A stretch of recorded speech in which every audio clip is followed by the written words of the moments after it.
Une bonne fois pour toutes. Après, vous avez parlé du Mali. Oui, j'ai entendu ces questions. M'a posé ces questions, par exemple, le ministre des Affaires étrangères français, le représentant de la politique étrangère de l'Union européenne. La question, c'est que dans ce pays, il y a aujourd'hui une transition qui se fait. Il y a des élections pour que le peuple puisse revenir. Et donc, il va y avoir au mois de février des élections qui vont se faire sous l'égide de l'Union africaine et d'autres organisations internationales. Les pouvoirs, les autorités de transition continuent d'ailleurs cette lutte contre le terrorisme.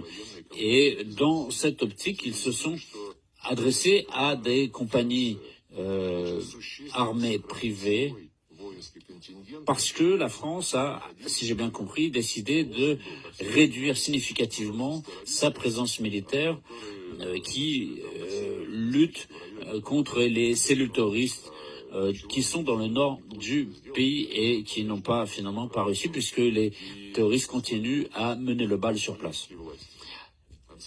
Donc les autorités maliennes ont estimé que leurs forces propres étaient insuffisantes sans aide extérieure et comme l'aide de ceux qui s'étaient engagés à déraciner le terrorisme, donc du coup ils s'adressent à des compagnies militaires privées russes.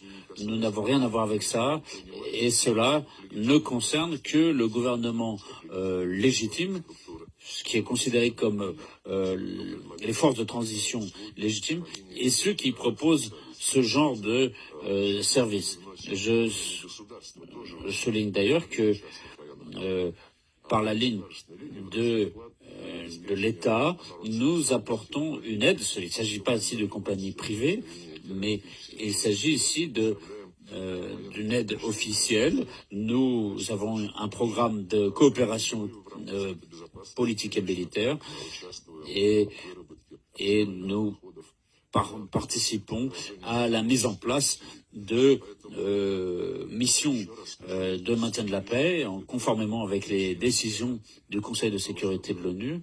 Encore une fois, je ne veux pas qu'il y ait de doute là-dessus.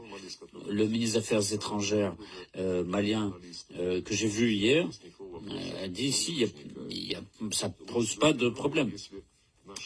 Il y a d'autres clients, c'est nos collègues de l'Union européenne, comme l'a dit Joseph Borrell.